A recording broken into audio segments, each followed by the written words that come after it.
ಮತ್ತೊಂದು ಕಡೆ ಪಾಕಿಸ್ತಾನದಲ್ಲಿ ನಡೆದ ಸುಸೈಡ್ ಬಾಂಬ್ ದಾಳಿಗೆ ಇಬ್ಬರು ಸಾವನ್ನಪ್ಪಿರುವ ಮಾಹಿತಿ ಲಭ್ಯವಾಗ್ತಾ ಇದೆ. ಖೈಬರ್ ಪಖ್ತೂನ್ಖ್ವಾದಲ್ಲಿ ನಡೆದಿರುವ ಆತ್ಮಾಹುತಿ ದಾಳಿಯಲ್ಲಿ ಇಬ್ಬರು ಪೊಲೀಸರು ಸಾವನ್ನಪ್ಪಿದ್ದಾರೆ. ಪೊಲೀಸ್ ಮೊಬೈಲ್ ವಾಹನದ ಪಕ್ಕವೇ ಈ ದಾಳಿ ನಡೆದಿದೆ. ನಿನ್ನೆಯ ದಾಳಿಯಲ್ಲಿ ಇಬ್ಬರು ಪೊಲೀಸರು ಸಾವನ್ನಪ್ಪಿದ್ದು ಮೂವರಿಗೆ ಗಾಯವಾಗಿದೆ.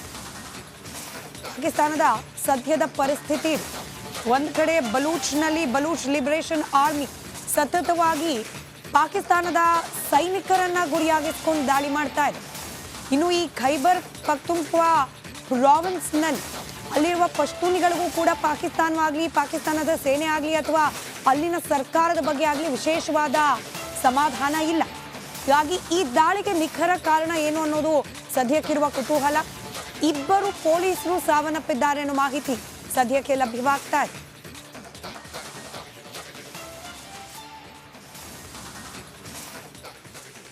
ಬಾಯ್ ಬಿಟ್ರೆ ಸುಳ್ಳು ಹೇಳೋ ಪಾಕಿಸ್ತಾನದ ನರಿ ಬುದ್ಧಿ ಮತ್ತೆ ಮತ್ತೆ ಬಟಾಬೈಲಾಗ್ತಾ ಇದೆ. ಭಾರತದ ನೌಕಾದಳ ಕರಾಚಿಗೆ ಎಂಟ್ರಿ ಆಗ್ತಿದ್ದಂತೆ ಪಾಕಿಸ್ತಾನ ಬೆಚ್ಚಿ ಬಿದ್ದಿದೆ. ರಣಹೇಡಿ ಪಾಕ್ ನೇವಿ ಮಾಡಿದ್ದೇನು? ಈ ಬಗ್ಗೆ ಒಂದು ರಿಪೋರ್ಟ್ ನಿಮ್ಮ ಮುಂದೆ.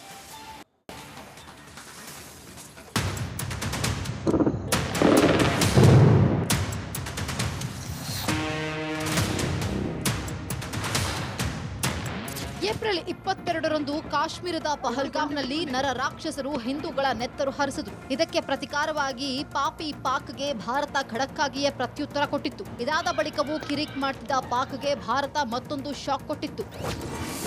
ನೌಕಾದಳಕ್ಕೆ ಹೆದರಿ ಶರಣಾದ ಪಾಕಿಸ್ತಾನ, ಪಾಕ್ನ ಮನೋಬಲವನ್ನೇ ಕದಡಿದ ನೇವಿ.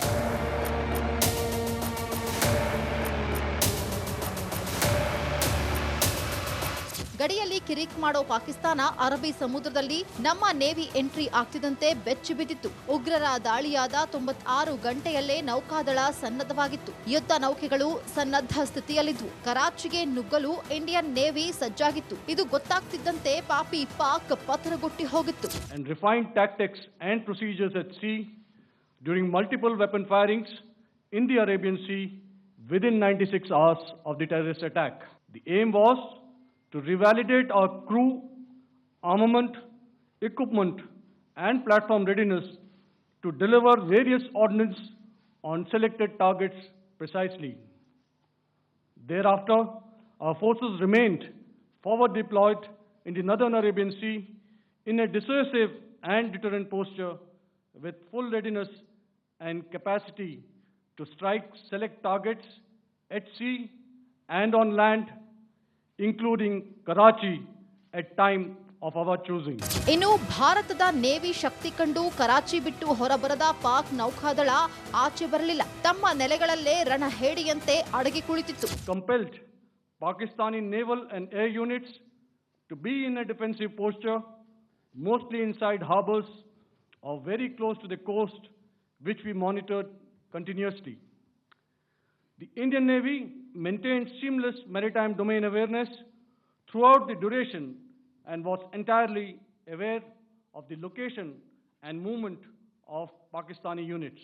ಭಾರತೀಯ ನೌಕಾಪಡೆ ಶಕ್ತಿಗೆ ಪಾಕ್ನ ಜಂಘಾ ಬಲವೇ ಹುದುಗಿ ಹೋಗಿತ್ತು. ಕಿತ್ತೋದ್ ಪಾಕಿಸ್ತಾನ ಕ್ಷಣ ಕ್ಷಣಕ್ಕೂ ಭಯದಲ್ಲಿಯೇ.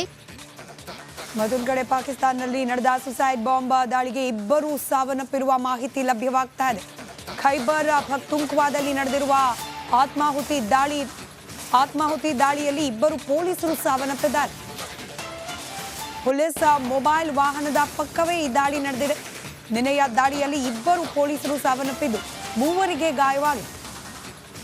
ಪಾಕಿಸ್ತಾನದ ಸದ್ಯದ ಪರಿಸ್ಥಿತಿ ಒಂದು ಕಡೆ ಬಲೂಚ್ನಲ್ಲಿ ಬಲೂಚ್ ಲಿಬರೇಷನ್ ಆರ್ಮಿ ಸತತವಾಗಿ ಪಾಕಿಸ್ತಾನದ ಸೈನಿಕರನ್ನ ಗುರಿಯಾಗಿಸಿಕೊಂಡು ದಾಳಿ ಮಾಡ್ತಾ ಇದೆ.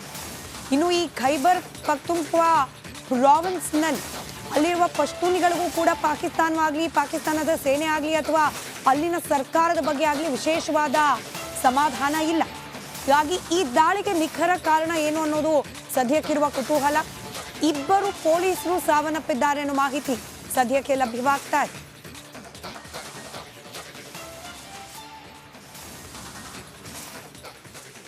ಬಾಯ್ ಬಿಟ್ರೆ ಸುಳ್ಳು ಹೇಳೋ ಪಾಕಿಸ್ತಾನದ ನರಿ ಬುದ್ಧಿ ಮತ್ತೆ ಮತ್ತೆ ಬಟಾಬೈಲಾಗ್ತಾ ಇದೆ. ಭಾರತದ ನೌಕಾದಳ ಕರಾಚಿಗೆ ಎಂಟ್ರಿ ಆಗ್ತಿದ್ದಂತೆ ಪಾಕಿಸ್ತಾನ ಬೆಚ್ಚಿ ಬಿದ್ದಿದೆ. ರಣಹೇಡಿ ಪಾಕ್ ನೇವಿ ಮಾಡಿದ್ದೇನು? ಈ ಬಗ್ಗೆ ಒಂದು ರಿಪೋರ್ಟ್ ನಿಮ್ಮ ಮುಂದೆ.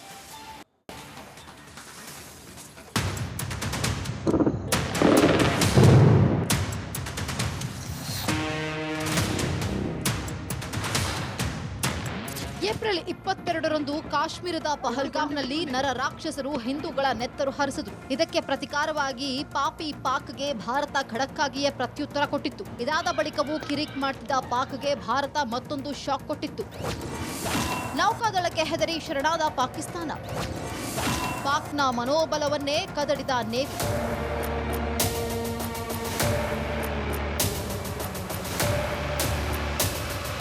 ಗಡಿಯಲ್ಲಿ ಕಿರಿಕ್ ಮಾಡೋ ಪಾಕಿಸ್ತಾನ ಅರಬ್ಬಿ ಸಮುದ್ರದಲ್ಲಿ ನಮ್ಮ ನೇವಿ ಎಂಟ್ರಿ ಆಗ್ತಿದ್ದಂತೆ ಬೆಚ್ಚಿ ಬಿದ್ದಿತ್ತು. ಉಗ್ರರ ದಾಳಿಯಾದ 96 ಗಂಟೆಯಲ್ಲೇ ನೌಕಾದಳ ಸನ್ನದ್ಧವಾಗಿತ್ತು. ಯುದ್ಧ ನೌಕೆಗಳು ಸನ್ನದ್ಧ ಸ್ಥಿತಿಯಲ್ಲಿದ್ವು. ಕರಾಚಿಗೆ ನುಗ್ಗಲು ಇಂಡಿಯನ್ ನೇವಿ ಸಜ್ಜಾಗಿತ್ತು. ಇದು ಗೊತ್ತಾಗ್ತಿದ್ದಂತೆ ಪಾಪಿ ಪಾಕ್ ಪತನಗೊಟ್ಟಿ ಹೋಗಿತ್ತು. And refined tactics and procedures at sea during multiple weapon firings in the Arabian Sea within 96 hours of the terrorist attack. The aim was to revalidate our crew, armament, equipment, and platform readiness to deliver various ordnance on selected targets precisely. Thereafter, our forces remained forward deployed in the northern Arabian Sea in a dissuasive and deterrent posture with full readiness and capacity to strike select targets at sea and on land, including Karachi at time of our choosing. ಇನ್ನು ಭಾರತದ navy ಶಕ್ತಿ ಕಂಡು ಕರಾಚಿ ಬಿಟ್ಟು ಹೊರಬರದ ಪಾಕ್ ನೌಕಾದಳ ಆಚೆ ಬರಲಿಲ್ಲ. ತಮ್ಮ ನೆಲೆಗಳಲ್ಲೇ ರಣಹೇಡಿಯಂತೆ ಅಡಗಿ ಕುಳಿತಿತ್ತು. Compelled Pakistani naval and air units to be in a defensive posture, mostly inside harbors or very close to the coast, which we monitored continuously.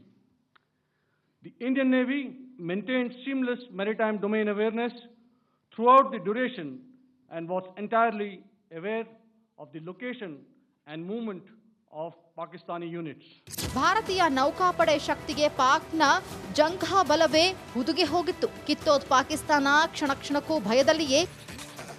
ಮತ್ತೊಂದು ಕಡೆ ಪಾಕಿಸ್ತಾನದಲ್ಲಿ ನಡೆದ ಸುಸೈಡ್ ಬಾಂಬ್ ದಾಳಿಗೆ 2 ಸಾವನ್ನಪ್ಪಿರುವ ಮಾಹಿತಿ ಲಭ್ಯವಾಗ್ತಾ ಇದೆ. ಖೈಬರ್ ಪಖ್ತೂನ್ಖ್ವಾದಲ್ಲಿ ನಡೆದಿರುವ ಆತ್ಮಾಹುತಿ ದಾಳಿಯಲ್ಲಿ 2 ಪೊಲೀಸರು ಸಾವನ್ನಪ್ಪಿದ್ದಾರೆ. ಪೊಲೀಸ್ ಮೊಬೈಲ್ ವಾಹನದ ಪಕ್ಕವೇ ಈ ದಾಳಿ ನಡೆದಿದೆ. ನಿನ್ನೆಯ ದಾಳಿಯಲ್ಲಿ 2 ಪೊಲೀಸರು ಸಾವನ್ನಪ್ಪಿದ್ದು 3 ಗಾಯವಾಗಿದೆ.